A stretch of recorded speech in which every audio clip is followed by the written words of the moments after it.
Buenas noches, bienvenidos.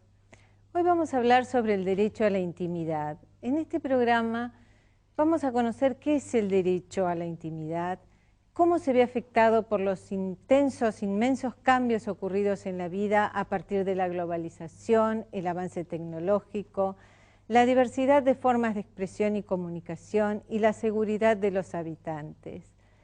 Para esto contamos con la presencia del doctor Gregorio Badeni, que es abogado, profesor universitario y escritor científico, y también con la presencia del doctor Ricardo Lirossi, juez de la Nación, profesor, escritor universitario, escritor científico. Hacemos una breve pausa y enseguida estamos con ustedes. Gracias.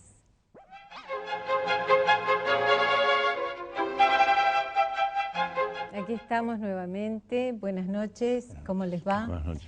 Le vamos a preguntar al doctor Badeni, ¿qué es el derecho a la intimidad?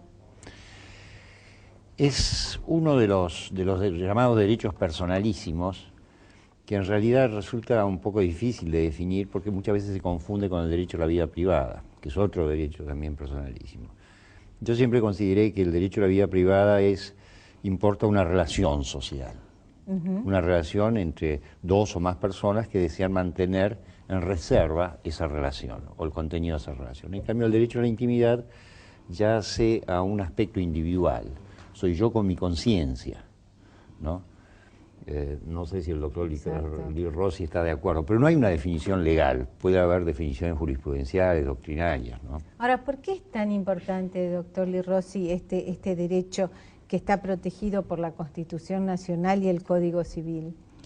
Bueno, en realidad a los jueces, más que definir, nos gusta caracterizar. Ajá. Porque a través de la caracterización logramos más un acercamiento hacia las situaciones particulares que se nos proponen en los pleitos, ¿verdad?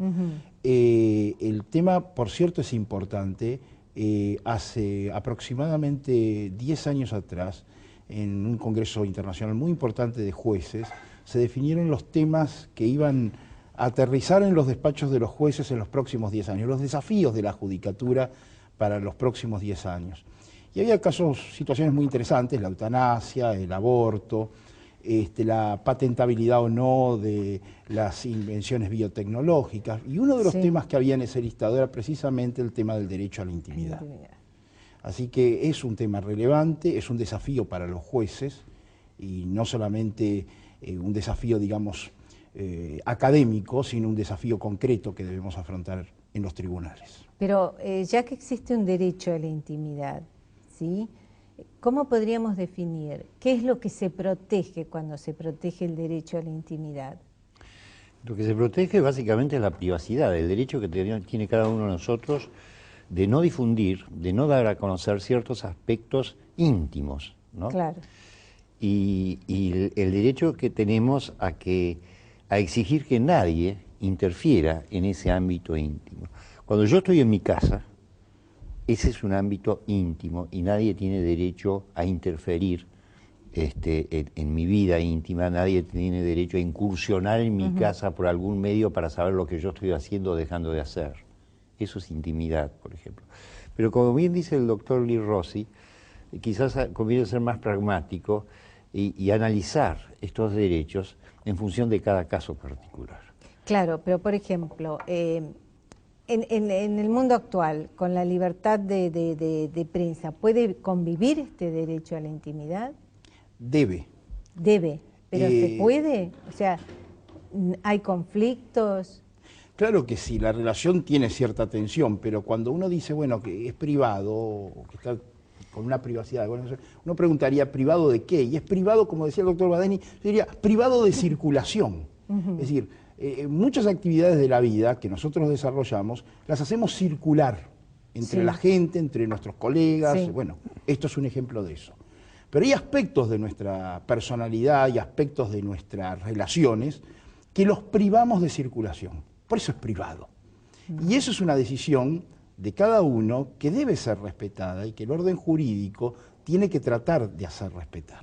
Ahora, ¿hay algún límite para la libertad de prensa o de expresión para preservar este derecho? Ni el derecho a la intimidad es absoluto, ni la libertad de prensa es absoluta en cuanto a las consecuencias que acarrea.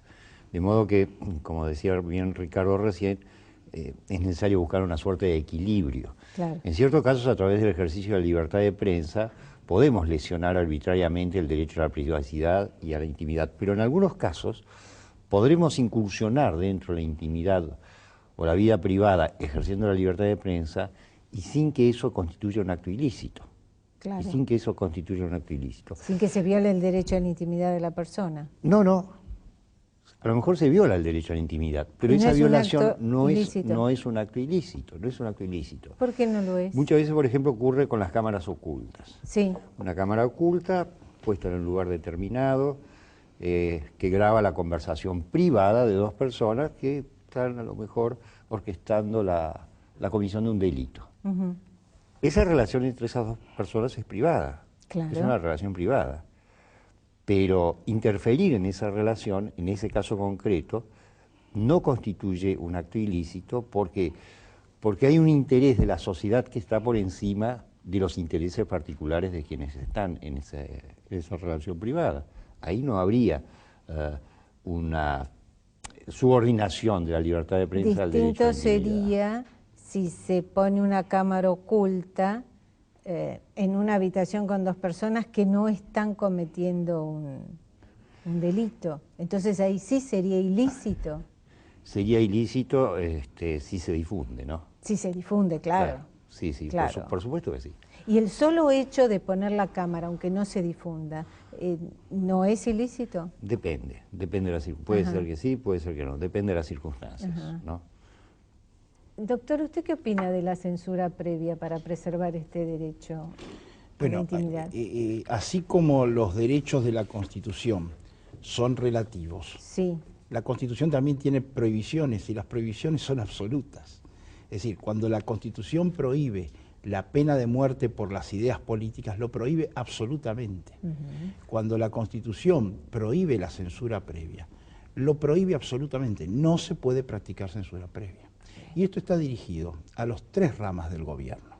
Esto es importante porque generalmente se cree que la previsión está dirigida hacia el Congreso, hacia el presidente, mas no hacia el Poder Judicial. Y no es así. Y no es así. Ninguna de las ramas del gobierno está autorizada para practicar la censura previa. Ajá. Sí, esto que dice el doctor Lee Rossi es realmente muy importante y en muchos jueces es una idea asumida. La censura previa es absolutamente inviable. Lo que sí, por supuesto, si alguien incurre en un acto ilícito, tendrá que soportar las consecuencias jurídicas. Seguro. Pero no se puede impedir. Porque lamentablemente hemos tenido algunos episodios de censura judiciales, como bien ha dicho el doctor Lee Rossi, que felizmente fueron remediadas posteriormente por los tribunales superiores. Basta recordar la censura del programa de Tato Bores, que propició la jueza Servini Cubría porque entendía que se iba a lesionar su derecho al olor. Basta recordar alguna solicitada que en su momento se quiso prohibir y que lo único que se consiguió que fuera la solicitada más difundida, porque los censores a veces cometen el error de no darse cuenta que aquello que consiguen prohibir en algún momento va a resurgir, y con mucha más fuerza que en su momento. Eso lo pudimos ver cuando existía la censura para las películas cinematográficas, con los cortes. Cuando esas películas se daban sin cortes, eran películas que la gente quería ir a ver para conocer qué es lo que se le había prohibido. Seguro, iba masivamente. Además, todo lo que es prohibido y censurado previamente llama mucho más la atención que si uno puede realmente decidir si quiere verlo o no, ¿no? Seguro. Ahora, ¿usted qué recomendaría, doctor, para que el derecho a la intimidad no se vea cercenado por esta libertad de expresión o de prensa? Bueno, como estábamos diciendo, lleva innata una tensión, es decir, no se puede pretender que la prensa no desee saber, o que no investigue, o que no busque, porque es lo suyo la búsqueda. Obviamente hay quienes la ejercen seriamente y saben cuáles son los límites, sin que ningún juez, ninguna norma ningún gendarme se los tenga que marcar. Y hay otros que, bueno, estos límites ya no los tienen tan claros y, bueno, en esto nosotros hemos elaborado una jurisprudencia muy importante, muy sólida, que ha marcado límites y que hoy día forman parte de los códigos de conducta de muchos medios, que a partir de las decisiones de los jueces han elaborado sus propios códigos de conducta para las personas que trabajan en esos ámbitos y que funcionan razonablemente bien.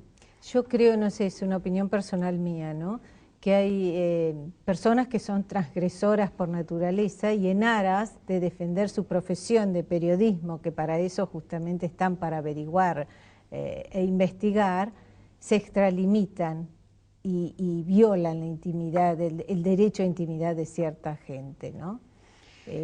Me parece que pasa más por la personalidad de la persona que por la profesión. Sí, y muchas veces también por la conducción del medio de prensa. Exacto.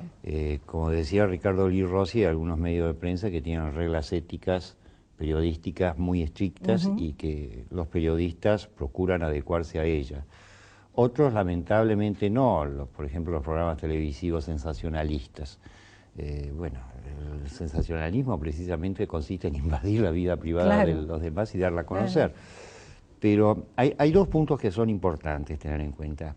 En primer lugar, la protección a la vida privada de un funcionario público no merece la misma intensidad que la protección de la vida privada de un particular. De una persona que no es pública, que no es conocida públicamente. Una personalidad pública, un funcionario público está más expuesto a que se dé a conocer su vida privada en algunos aspectos. Perdón, pero eso no quiere decir que no tenga derecho a tener vida privada, ¿verdad? Tiene derecho a la vida privada, pero la protección está atenuada. Y en segundo lugar, aquellas personas que son muy proclives a dar a conocer su vida privada, especialmente en el ámbito de la farándula, del deporte, etcétera, esas personas cuando abren las puertas de su vida privada y después quieren que ciertos aspectos no se conozcan, bueno, ya han incurrido en un error, han abierto la puerta para que se conozca su vida privada, ¿no? Entonces no tienen derecho a decir, bueno, en esto sí, en esto no.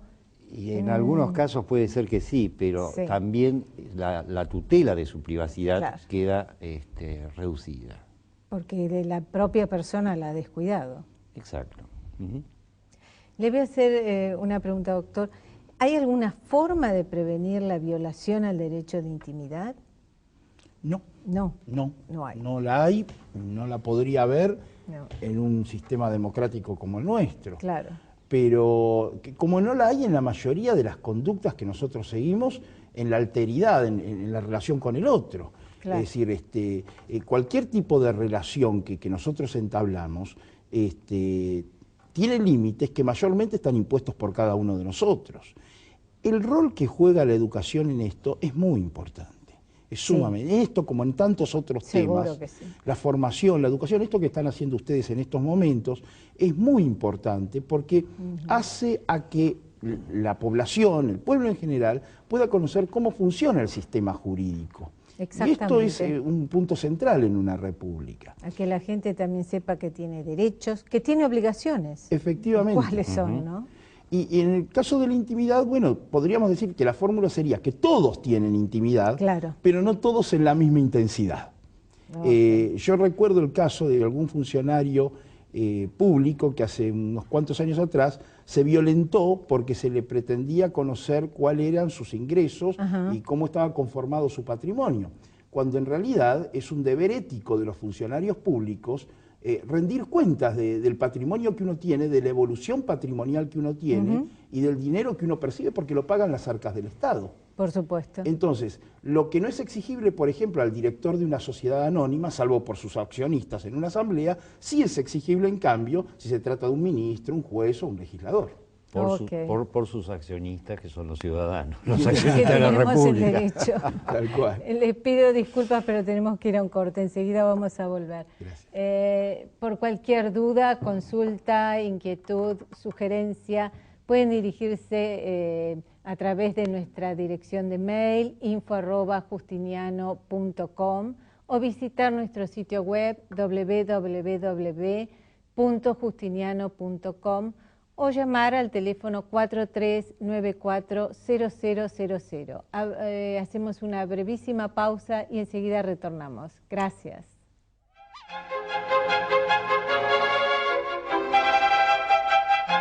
Aquí estamos nuevamente con ustedes, vamos a continuar con este tema. ¿El avance tecnológico es una amenaza hacia el derecho de la intimidad? Sí. Es decir, el avance tecnológico, por supuesto, que reduce las posibilidades de defensa que tiene el individuo frente a una eventual arbitraria intromisión en su vida privada, pero también existe la protección legal frente a esas intromisiones, ¿no? Existe la protección legal. ¿Por ejemplo? Si yo me introduzco, por ejemplo, a través de alguna tecnología particular, para tener acceso a las llamadas telefónicas, sí, o al email de otra persona, bueno, seré pasible de sanciones. Seguro, seré pasible de sanciones. Por ejemplo, ¿no? Hay ya varios fallos en donde se ha dicho que el empleador no tiene derecho a conocer los datos, sí, personales del empleado que están guardados en la computadora que pertenece a la empresa, sí, porque eso hace a su intimidad, ¿no? Seguro. De modo que la ley lo protege, pero es como decía recién el doctor Lee Rossi, no vamos a encontrar una barrera de acero que impida, no, claro, eso. Lo que sí vamos a encontrar son sanciones para los transgresores. Pero el daño ya está hecho. El daño está hecho, sí. Claro. Ahora, le hago una pregunta, doctor. ¿Dónde está el límite entre la necesidad del Estado de realizar prácticas, por ejemplo, de espionaje o acumulación de información de los habitantes y el derecho a la intimidad? Bueno, que era un poco lo que estábamos hablando, ¿no? Bueno, en un sistema democrático los límites son bastante precisos, es decir, esto nos lleva a varias cuestiones. La primera es quiénes pueden acumular los datos sobre los habitantes, y entonces sobre esto es claro, por ejemplo, los servicios de las Fuerzas Armadas no pueden, la ley lo prohíbe. Y también el Estado tiene límites en esto, es decir, bajo un manto de protección del Estado, de los intereses superiores del Estado, indagar sobre los puntos flacos de las personas. Porque obviamente, como usted se podrá imaginar, no se averiguan los puntos flacos de cualquiera, no, claro, sino de personas que después se utilizan para presionarla de alguna manera. Claro. Y esto además revela, digamos, una falla moral grave si el Estado la realiza. Es no solamente una ilicitud, sino además es una falta de ética muy importante. Seguro. Y el Estado y los funcionarios del Estado tienen que dar un grado de ejemplaridad a la población. Entonces, indagar, meterse debajo de las mesas y de las camas de las personas no es precisamente el mejor ejemplo que el gobierno y el Estado pueden dar. No, ni que Así hablar. que distinto es la indagación sobre aspectos que hacen a la seguridad nacional o aspectos con otras potencias. Bueno, esto es un aspecto totalmente diferente que obviamente debemos proteger y resguardar. Pero son cuestiones que, como usted puede advertir, son claramente diferenciadas. Sí, absolutamente. Una cosa que decía Ricardo y es muy importante. Sí. El único que puede disponer el acceso a esos datos privados, a esos datos sensibles o a otros, es solamente un juez.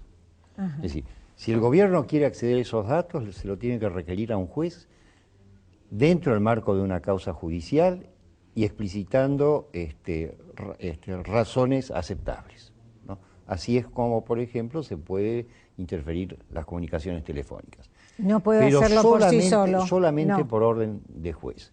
Ajá. Solamente por orden de juez. Eso es una garantía que surge del artículo 18 de la Constitución y de una serie de normas de tratados internacionales. Y el correo postal, el viejo correo postal, ¿no? Comparado con el correo electrónico o el email, ¿gozan de la misma protección legal o hay diferencias? No, están equiparados. Es lo mismo abrir una carta que abrir un email. Exacto. Ajá. Tanto en el fuero civil como en el fuero penal fueron equiparadas las dos. ¿Y una persona cómo puede defenderse legalmente ante una violación de su derecho a la intimidad? ¿Qué puede hacer? Bueno, habría varias formas. Sí. Una modalidad podría ser pedir judicialmente que cese la actividad que desarrolla un individuo avanzando sobre la intimidad del otro. por ejemplo, a través de un amparo. Sí. ¿Mm? Otra vía, también de carácter sancionatorio, de carácter civil, sería pedir los daños y perjuicios si es que porque a veces el avance sobre la intimidad de una persona le causa un agravio, sea patrimonial, sea de carácter moral, que es susceptible de ser resarcido. Y además, en el ámbito del derecho criminal, pudo haberse cometido algún delito que merezca sanción. Es decir, el abanico de posibilidades que se abren ante los tribunales es muy amplio. Es muy importante, sí, claro. El hecho es que apropiarse dolosamente de correspondencia ajena, sea electrónica o sea gráfica, sí, es delito. Es delito. Apropiarse dolosamente de esa. Incluso si una persona encuentra una carta, por ejemplo, que sabe que está dirigida a otra, no tiene derecho a abrirla. No, claro. No tiene derecho a abrirla. ¿No? Claro, seguro. ¿Y el derecho a la imagen forma parte de este derecho a la intimidad? Es uno de los derechos personalísimos, de los 4 derechos personalísimos: derecho a la vida privada, intimidad, honor y el derecho a la propia imagen, pero no hace ya la intimidad ni a la vida privada de la persona. Puede ser una figura completamente autónoma. Es una figura autónoma que puede en algunos casos estar relacionado también con una violación a la intimidad y a la vida privada. ¿O no? O no, puede también violarse autónomamente el derecho a la propia imagen. Sin violar el derecho a la intimidad. Sin violar la intimidad y la vida privada, sí. Ajá. Eso el doctor Luis Rossi lo conoce perfectamente porque ha dictado muchas sentencias sobre ese tema y se ha transformado en una suerte de experto en materia de derecho a la propia imagen. Los jueces terminamos abarcando muchos aspectos. Un juez en realidad es un abogado generalista, pero que finalmente, al cabo de varios años de judicatura, en mi caso tengo casi 16, uno va viendo, digamos, una variedad de casos muy importantes. Pero hay un caso que realmente la Corte Suprema, podemos decir, ha dictado un fallo ejemplar, que fue el caso Ponseti de Balbín, en el cual se dieron ambas situaciones, porque, bueno, un poco el razonamiento era que el público se decía, tenía derecho a saber que Balbín se moría, pero la respuesta del tribunal fue que eso era cierto, pero lo que no era cierto era mostrar cómo se estaba muriendo. Eso no era el derecho del público. Entonces ahí vemos cómo en un caso de una figura pública también tiene su derecho a la intimidad, lo mismo que el grupo familiar que lo acompañaba. Les agradezco muchísimo, les pido disculpas, pero se nos ha acabado el programa, nos están sacando del aire ya. Bien. Muchísimas gracias por haber compartido este programa. A usted por la invitación.